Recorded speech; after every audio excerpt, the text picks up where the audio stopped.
Ma'am, analogy class 1 tawre ko. Ado hauji tawdu sina class number 2 question karang nai na rasya no ba. Ngasi nai na question sina sina mak number sing yo baje. Sida sina kai hano sya.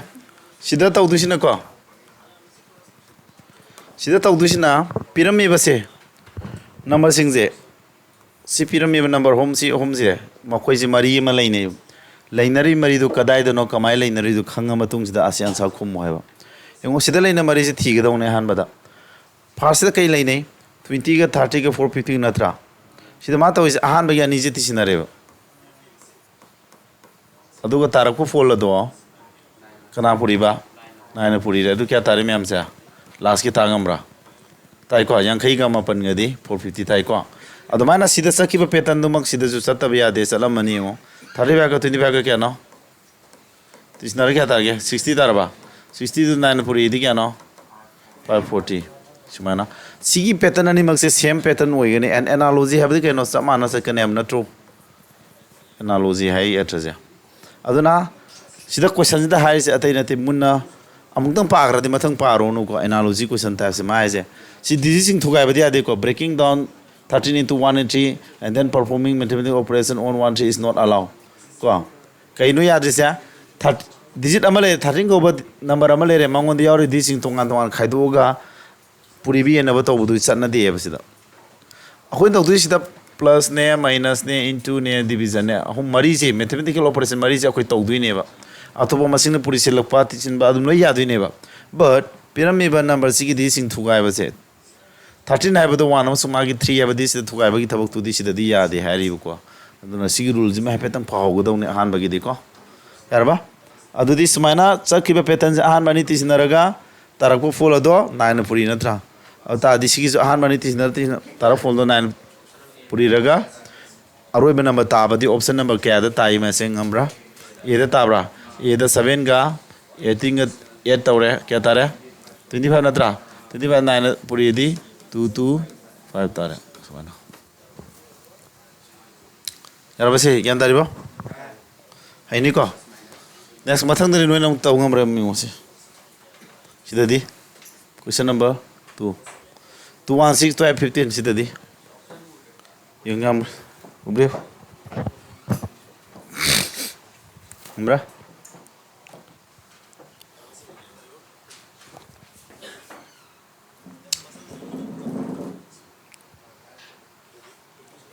Umbreo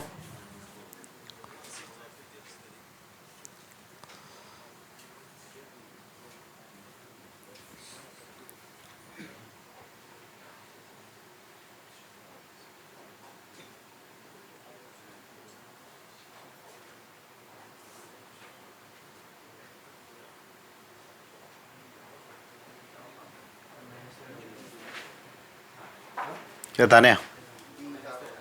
हाँ क्या था इन्हें बा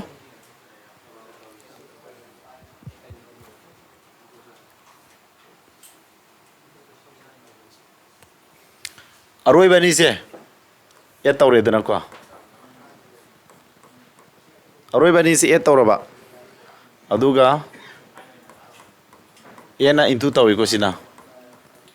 अरोई बे into से ये तौरे 27 ये ना into तौर दी 27 ऐसा क्या नो 216 तारे को अदुगा फास्ट के नंबर से ताई अदु ता सिदसु तौरे हूं अरोई बनी खना 23 का ना गनो 31 नत्रा अनिस ये तौरगा ये ना पुरियो क्या तारे 54 था 54 दी 80 54 पुरियो दी क्या ना 4 3 2 तारे बा 4 3 2 तारे समाय तो अदु दी अरोई बनी तिसिनरगा किदोबा हान बगी नंबर से ताबसे ऑप्शन नंबर क्या नो से रेनाल्ड्स कोमद्राम सुमे नंबर कापम लुसी सुमे अदुदी ऑप्शन नंबर बी जी ताबरे 14 का 24 का तिसनरो 14 प्लस 24 तिसनरो kana पुइबा ए ना पुइबा नत्रो अदु क्या तारे से 30 का 8 into 8 क्या तारे निपान निपान फुमरी निपान कुमरी 304 सुमाना तो understand तो bra hay na ni ko next amuk try to ngam reu sidadi Question number 3 dadi 11 23 41 25 33 si kya ta do male amreu amreu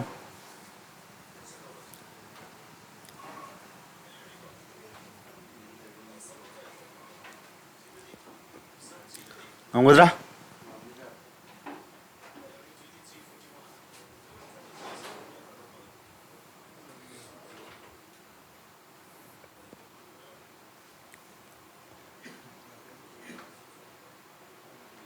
11 है 20 है 3 41 है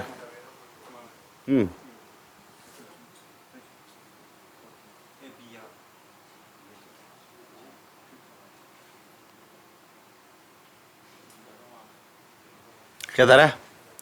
11 20 341 नत्रा अदुदी सीधा तौदुसी आते केम नते मैं को आमनी से प्लस तौरगा 11 पूरी ब्रा सो मैं 11 का 20 के प्लस तौरे तारा फोल दुदा 11 पूरी रे हान मनी पुई नबा 30 का 1 को 31 दे 11 पूरी दी 11 पूरी बगी दे हाम द सी डिजिट थंबिरनी मथन द सी नी थिसनारनी 3 के 1 4 मथन द 3 मथन थंगो 11 पूरी नबे नियम दु खंगे को 11 ने 2 7 8 ता पूरी गेदी क्या तानी हमरा हाम द सी ए से थंबी गदबा मथन द सी नी जम थिसना गदबा 15 दार 1 केरी तौरे मथन द सी नी थिना मापन 1 केरी तौबदु तारा अमकुर पोबदु सी 2 जिगा 3 सुमता गदबा अंडरस्टैंड दोब्रा तो नहीं को सी की तौर से सी क्या था बस 25 का 33 की नत्रा into 11 सी क्या तरह तारमनी को 50 का 8 ता 11 पॉइंट सी तारे अदु ता करम ऑप्शन आंसर होइदोरी हां बी ताब्रा 14 का 17 का क्या ना 31 बी जी आदे डी ताब्रा 12 का 32 का जिति नदी क्या तारे से नहीं 4 44 ताब्रा 44 दे 11 पूरी दी 484 4 पूरी 11 पूरी भी 4 थमनी मथन अनि पुतिसनरनी 8 तारे मथन 4 मथन 484 सुमाना अरे बा क्या तारे बा हरिगदरा अमी को नेक्स्ट हो गया याद खंग दो यार ने कंबो एडिशन मथन दी सिम तोरो सीधी क्वेश्चन 4 की सीधी हाँ बताना से हम तो हरो से नोय करा हरो से हाँ बतानो जस्ट थिंक करो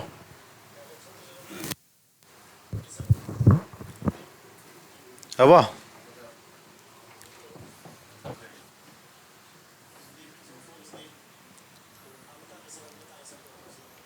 नहीं जीरो ले बेंगी वीडियो येंगा बा हाँ येंद्री को क्लास 1 2 तौर इंदना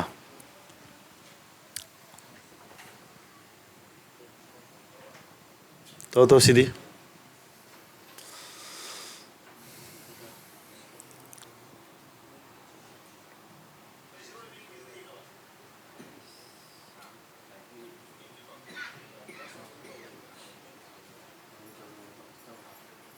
सीधी क्या तरह है सुमाई तौर 17 सी ये लो क्या थोंगे आम बजना कौन मिस्त्री ये थोंब्रा थोंगे भी तो फाइन पूरी रगा अकोन में 40 ताई ज्ञान दबरा 17 आम बजना नहीं सुबदी लदी क्या थोंगे ये थोंगे इधर थोंगे तो फाइन पूरी क्या तरह निपन मंगा निफु 11 सी ये क्या थोंगे 18 थोंब्रा 18 फाइन पूरी क्या थोंगे 90 थोंगे सुमाना और तादी के नो ये लो तो हमने सीधे क्या थोंगे 9 थोंगे 9 फाइन पूरी दी 45 सुम्ब्रा सीना सा वो यार बा यार को तो हमने सीधे दी ट्राइन थोई मा ट्राइन तो 108 ट्राम्पन का फाइव का दी याद रहे से याद रहे अतः दी तार रोई को असुम याव रमेना अंडरस्टैंड तो ब्रो आहान बगिसन अनि सुबदे येन थोगा तुंगप नंबर 8 तो अदुदे 5 न पुरी गदबा सिदासु 11 से येन थोदी 18 थोगे 5 न पुरी गदबा यारबा हाइने लौरगे खुर्सिट क्या दारी इनंगम ब्रो नमिंगम दे हाँ मुनमुनिंगो सीधी तो ना होलदी करो तो नहीं है लेखर पाजी को मथन हिबी यारोई को सीधी क्या तौनी सिदे कैलकुलेशन की ट्रिक मसाम ताके पूरी भी एनबत थुब मीने लाक्सर कने बुको एनबत सिम्बा खजिदी मल्टीप्लिकेशन तीसनबा खाइदोपा युमदा सुगर होनो मनत्रो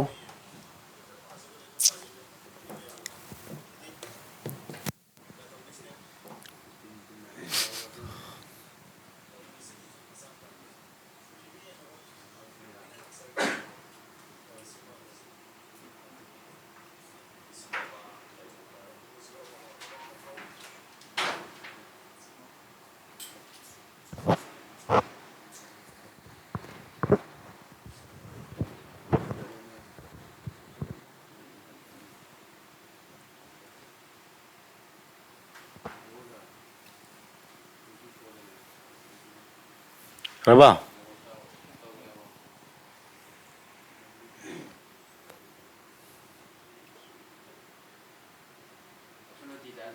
हाँ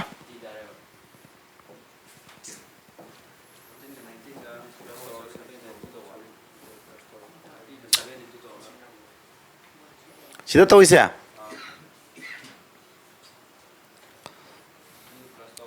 7 का 15 का दी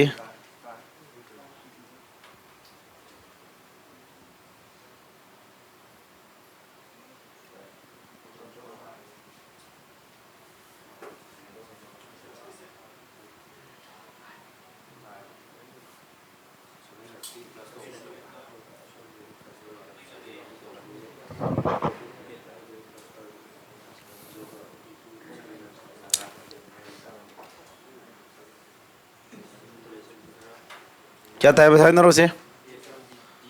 दी ताबा कमायना पैटर्न कमाई से मी तीसनरगा अनि तीसनरदी क्या तारनी 33 तादरा अरोय बगा आम तीसनरनी क्या तारेबा 33 तारे अदु 7 पुरीबा 7 जो खुना लॉक्सिन मना मनी को सिदजु 7 पुरी नहीं सिक्या नो 33 को 33 into 7 दी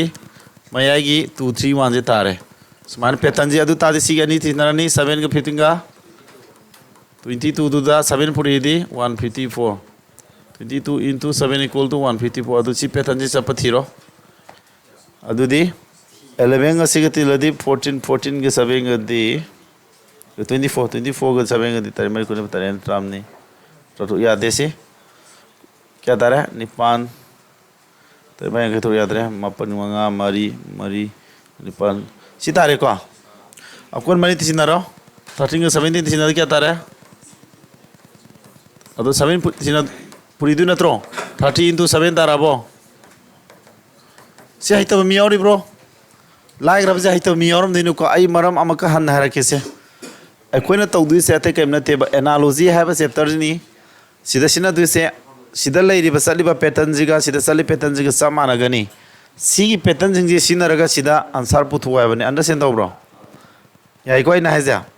14 का 19 के दोबा 14 का 19 का जे तिसिना रनी तारा फोल 7 पुरियो है बने 14 19 तिसिना दी 30 के 3 30 7 पुरी तारे को कुरिंतु कुलुम दो सिदा जो 7 का 15 का तिसिना रनी क्या तारा 22 7 पुरी तारे नी त्रामनी तो 150 का फोर समाना यार बा अंडरस्टैंड दो को यार बा समाना नेक्स्ट मथंग दी सिगिना सेनी के लेने मरी सेनी लेने मरी अदुमायना सिदसु करी कना मई लेने गी यंगदौनी यंगो हाइब्रेंगो वखनु खलो सेनी करी मई लेने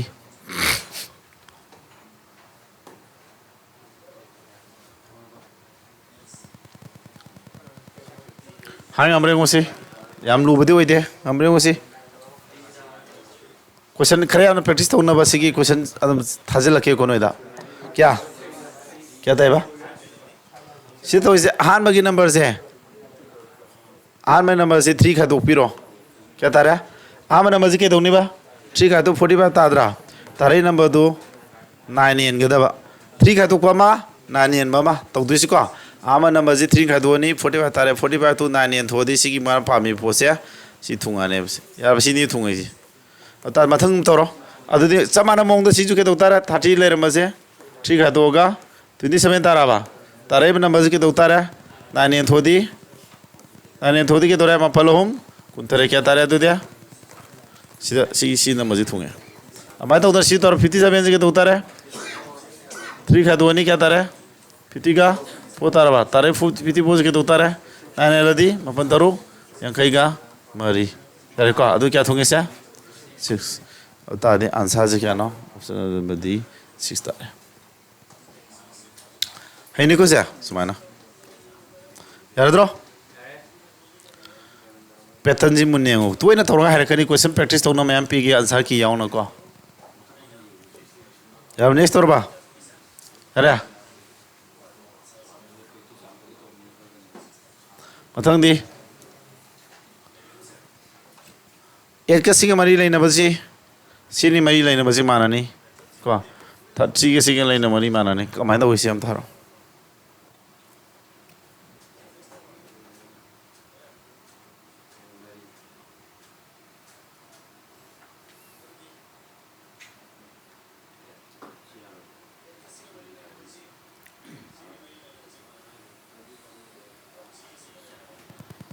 Hambre ngosi khanma mathano live class kambu hero answer what will be the answer ketani haindaro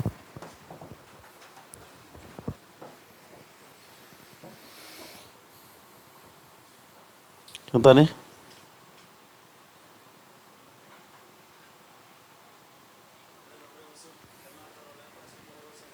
mai hairo ra khan bi chance pige ko in haibadi kante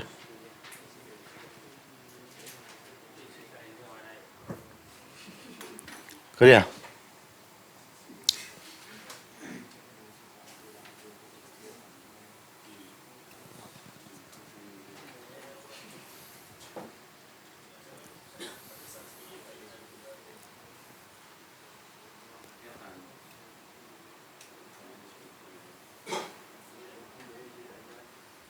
Apa?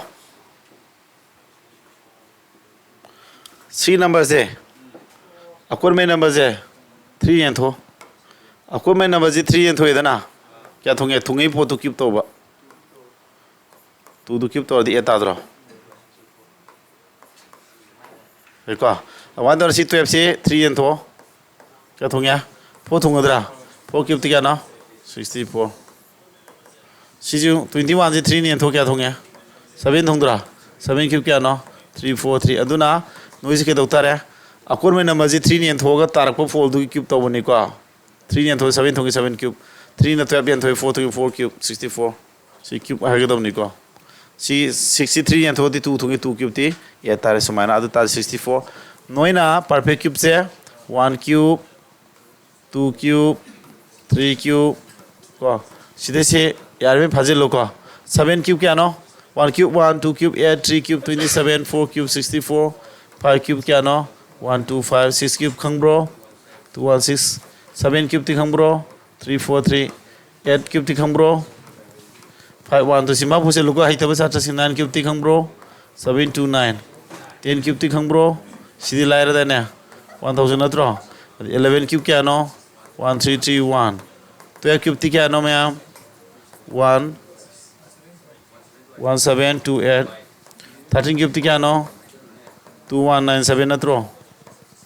सुमान मथंग मथंग सुम फाजिन गो बको सि फादो बसे फाद्रगदि यारो सुम मैम फादबा अदगी कैलकुलेशन पूरी भी नब थुदब मीदुने तप्तुसे याब्रा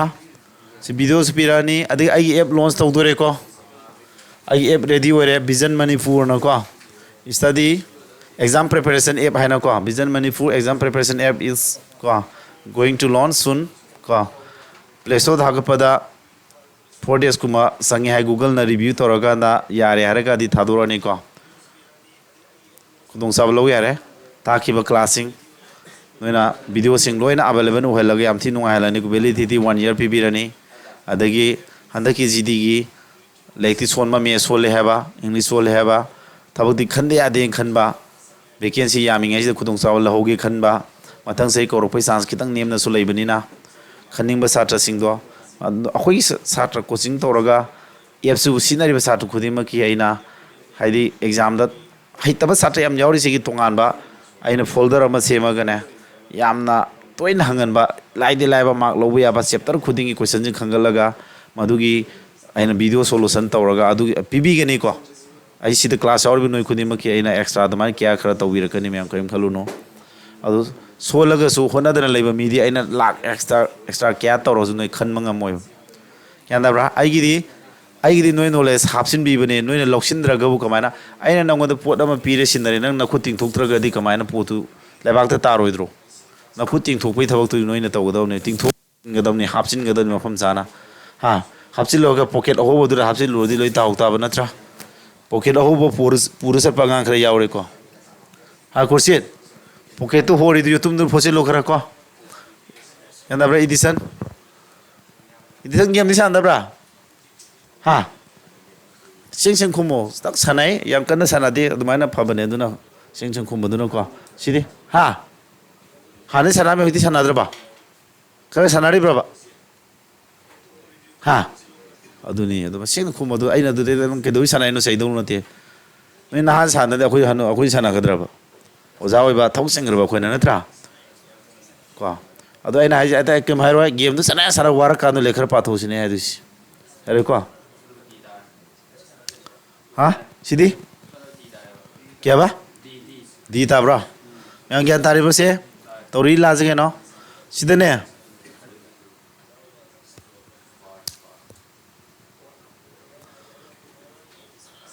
ꯑꯦꯂꯦꯚꯦꯟꯗꯒꯤꯅꯅꯦ ꯁꯣꯔꯤ 10 series ꯍꯥꯏꯁꯦ ꯀꯔꯝꯕ ꯅꯝꯕꯔꯅꯣ 10 ꯍꯧꯕ ꯅꯝꯕꯔꯕꯨ ꯀꯔꯤ ꯀꯧꯏꯕ 10 ꯁꯤꯔꯤꯁ 10ꯗꯒꯤꯅ 19 ꯐꯥꯎꯗ ꯂꯩꯕ ꯅꯝꯕꯔ ꯑꯅꯤꯁꯦ 10ꯗꯒꯤꯅ 19 ꯐꯥꯎꯗ ꯂꯩꯕ ꯅꯝꯕꯔ ꯑꯅꯤ ꯈ ꯍꯥꯏꯔꯣ ꯀꯅꯥꯅꯣ ꯀꯦꯟ U say any two number that belongs to that lies between 10 to 19 ko 10 and 19 haitare 10 19 मरक्तु लेबा number ani haragadi ama heta harone kya nat 11 jahan gano khara puri bade lai khara suppose ama harone ani ka harone to kya ga 17 13 ga se 221 tara manipuri na nganda ate haro se salona haro no haro 18 ga 14 ga 252 suma mani bugo se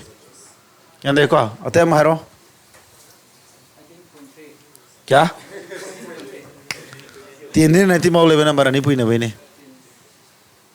kana 17 ga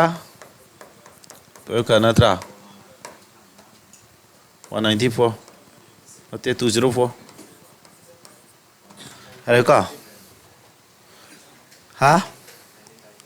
Sumram de check to sumam ni ko se try to my puri try the pam se sume ko adu mana sigi se aina sitai se ate kem de ko me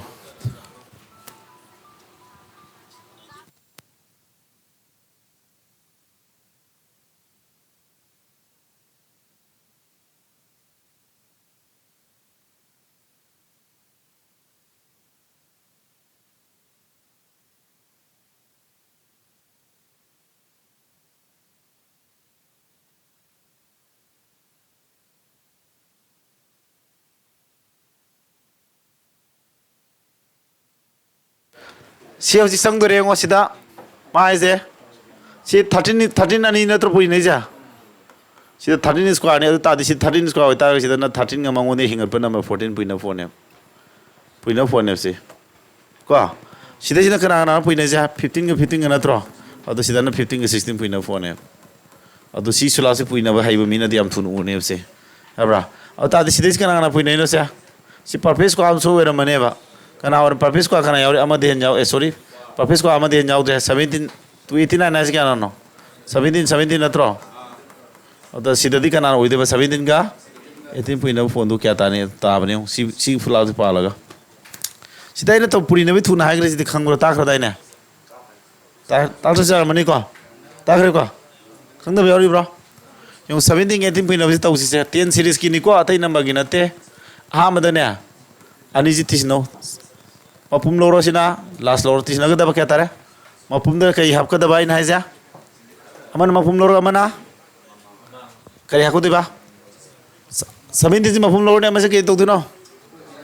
last ke sa tu na tro 17 ne rapati kya no 25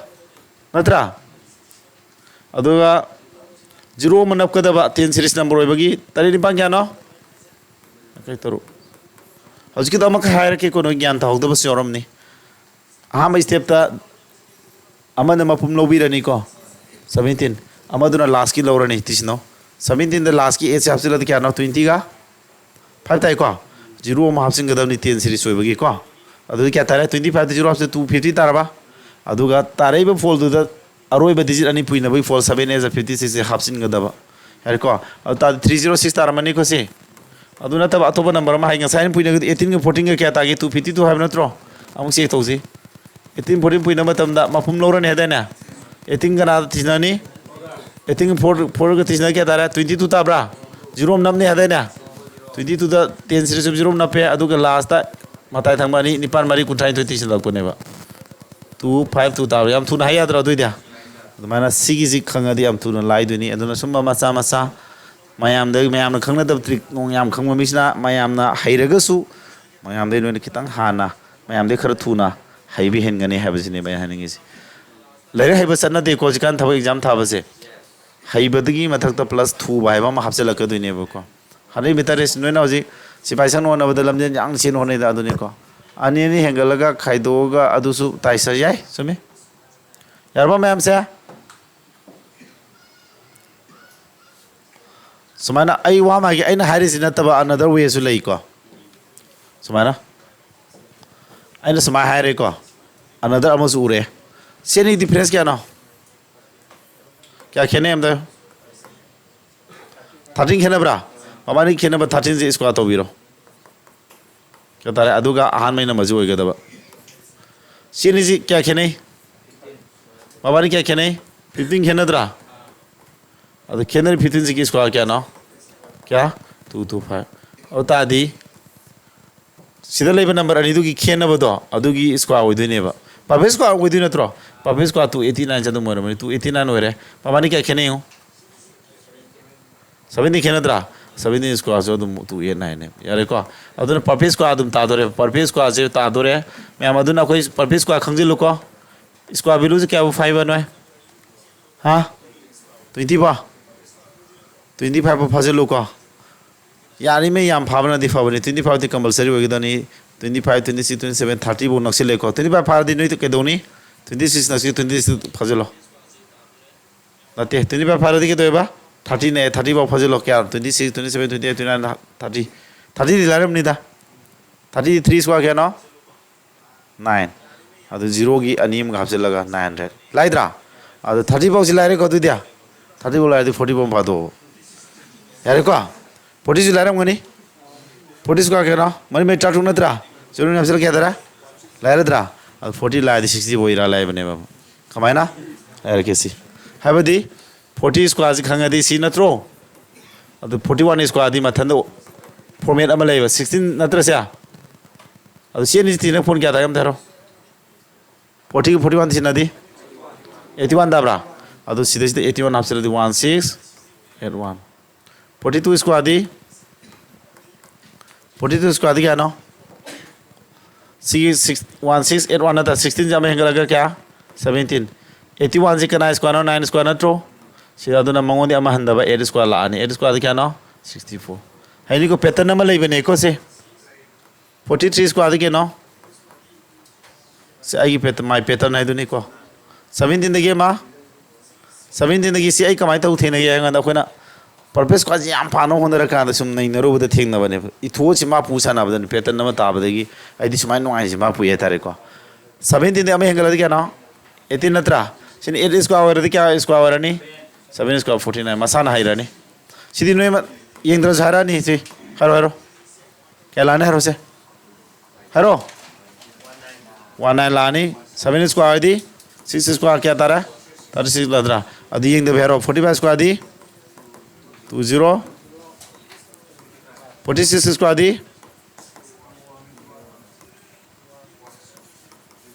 40 square नत्रो सुमाय लानी को 47 square दी 2 लानी 4 square दी 3 square नहीं 3 square जे 9 नत्रो दिसि अनि सुनबा 0 मा हापता यादि सुमाय तरो मथ मथ चक्रनेबा पेटर लेबने अदु सुमाय तबदगी फगी दगी नोइसिंग साइडगी 25 5 हाबदि 50 फादोखरे को Sumana manga ko manga sila adra. Si far the 51 square जो फगी बगी दी हाई रहने कमाना सीधी तक तीसरी नराने 51 तीसरी क्या आता है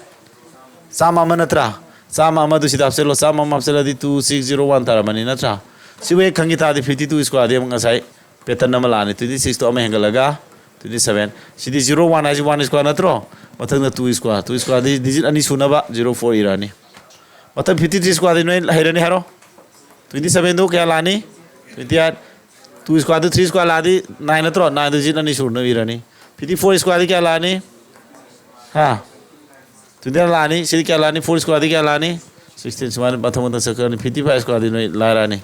हाँ 3025 मथम मथम सुमान लायद्रा अदना फजलो मथम दी पोग सिक्के करी महिला नहीं तो हम तो खलो लाई दी लाई उंगम रे होसे खरा सपोप्रो ने ऐसा असी इंटरनेट का नुंगाई था उन्हें वीडियो रिकॉर्ड तक फंसने हैं से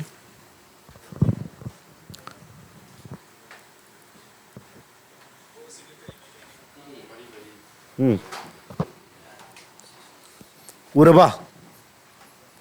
उबंगम ब्रा युंग से फोन अतर ले जा मंगोंदी चाव हेन मन नंबर अनि खलो 7 नत्र 7 दी चाव हेन मन नंबर अनि लो 6 नत्र 6 दी चाव हेन मन नंबर अनि लो अदु पुइना फोन नत्र 56 आइजा अदु दी कई तोरे पिरामिड नंबर दुदगी चाव हेन मन नंबर अनि थांगना हेक लेबा नंबर अनि दु पुरिना फोन नत्र अदु तादी N972 हेको तुइना तौरदी अखोइना ने सिगी जे रीजनिंग जे कमाय हैदगे हारदी इसम जम पाखुम पिगे को कमाय तौर थुना वखन खन हैदुइनो फॉर्मुला सु लेबना ति मोइदी कमाय तौर हैदुरिनो हारगदी इरा लाइबा पाखुम पिगे सि कुर्सी ने सि को कुर्सी लो इदि सलो कंबु से लेरे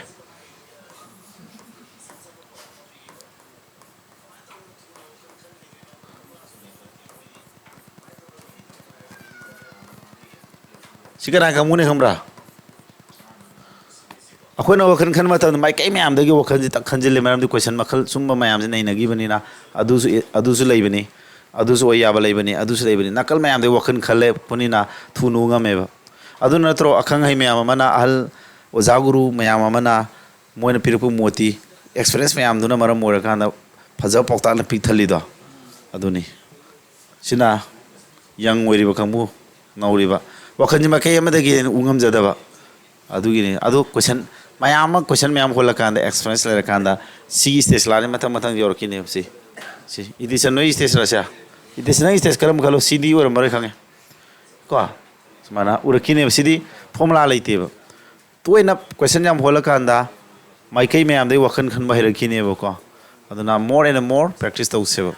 कसु लुबदी ओइदबनेबा याबा लास्ट वन सीडी 13 का सिगा 16 का कनागा 17 का सिगा वेरी इजी हो रहा है हर बार आई हान हाइदो है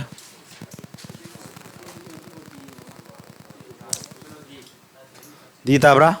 दी ताय जे अतई दी हाय नरो लाइव क्लास कंबू हाय नरो या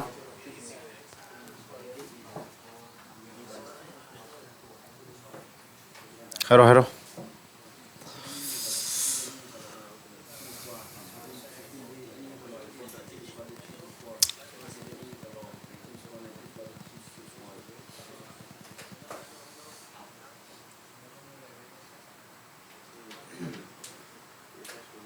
Kenapa?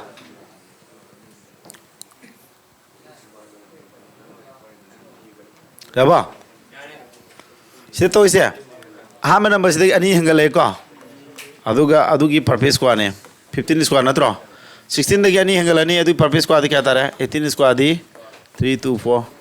Situ bra 17 dagi ani hingga le 19 square na tro. 19 square adi adu ai na ujik purpose ko fazilo hai bai na tro sia.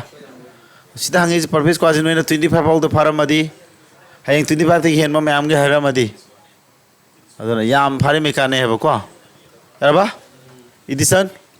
사나사나도 그래 봐 도고 하 야브로 사도이 돌로도 허직때 돌로 꽉 피해버드는 장닝이 타박시 허직지 50 기에되기 따드라버 돌로는 사도이지 컬럼터 나팅 굿요터 컬러 아두고마 타바마 따우두이브니나 이라라이나 수바파던 게임 그래 사나라가 리엔다 레리미가 하이나 이마 바바 우드리가 하이나 과 게임 그래 사나라가 tumbaga sabaga adagi phaibasu haujilaga ko adumai torga dum tawleragadi yaroiba yana baisa anasin toy ko naji aduna khitang ona tare haidi thabak thiri si noi guma mayam mani bu thiri ba mani pu bigen se mayam reserve le si thabak si di tha hom le ri ko ja hom khitang help le ri tab long fire am si thabak si di yana baisa aduni yengo होनरजी थावम जिदने अनोब नंग नंदगी crime हेरमने खलो ngasi start होबने खलो अदुसु तुम यारी it is never too late to man हाइबम लाइबने को नंग सुंथोक्सगे हाइबगी को नंग हेक फिरेबम लौराबा दु तादि सुंथोक मतम ngन मथेम हाइबम लाइते अदुम सुंथो यारे को याना ब्राजा ngarang bol du nang tawri poto adudagi ngasi na khasitang phagala loba ha game ngarang di pungam da sanai ngasi ani sanage ga du di adre ko